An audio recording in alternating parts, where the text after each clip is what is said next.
What is going on YouTube? My name is Fester and today we're going to talk about something very controversial in the world of Call of Duty esports.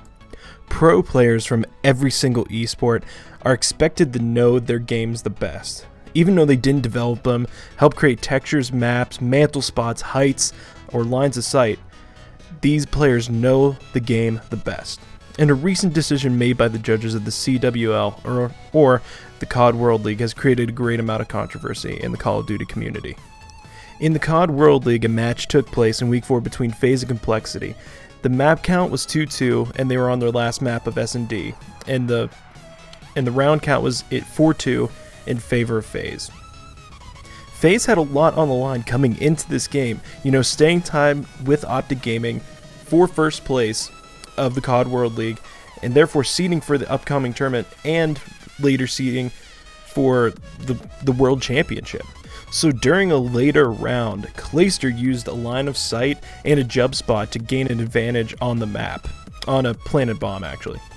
So the guys at Complexity thought this was an unfair advantage, and after the win was awarded the FaZe, they wanted a replay of just that map. The guys at the COD World League gave the win to Complexity, ripping the win away from FaZe, changing their placement in the league. So after this, Clayster puts up a huge video illustrating his feelings on the ordeal, and this video showed just how many crazy spots there are in this game to gain an advantage. And he showed like these spots are great, and most of them are really useful.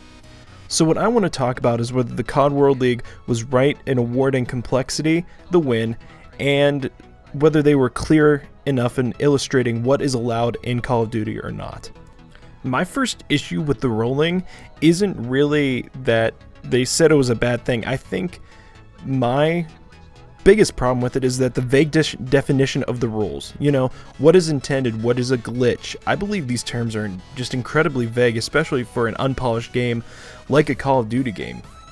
Understanding what is intended or not intended should not be put on the players. They should know the game. They know the game better than anybody else, and their livelihoods depend on that. It should be expected that they use any advantage they can get on their opponents. Saying that, I still do not think Clay was wrong in using this spot.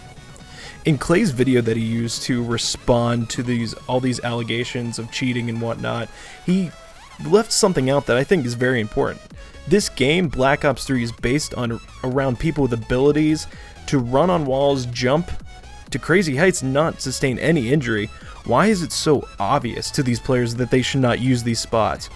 If Activision and the COD World League did not want these players to use crazy jumps and spots like this, they should have made a boots on the ground COD, or made this Call of Duty competitively boots on the ground, where these jumps would be few and far between, and this problem would not be as prevalent. Don't get me wrong, I know there are lines of sight and spots where people could get in any COD. Like, I played a couple CODs competitively and I know those spots, but it's so much more pronounced now that people are flying all over the place.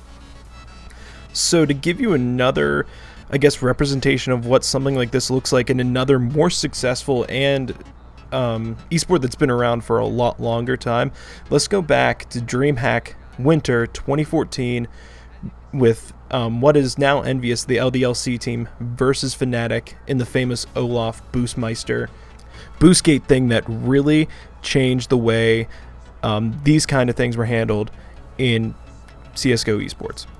So what this boostgate thing was about was that Fnatic used a boost spot on the map Overpass that required 3 people to get into the spot.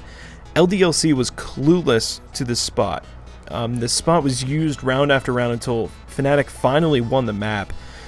Complaints were filed under LDLC, and then Fnatic filed complaints that LDLC used a crazy boost spot in a previous game, and the map was to be replayed from a score of 0-0, but Fnatic ended up forfeiting.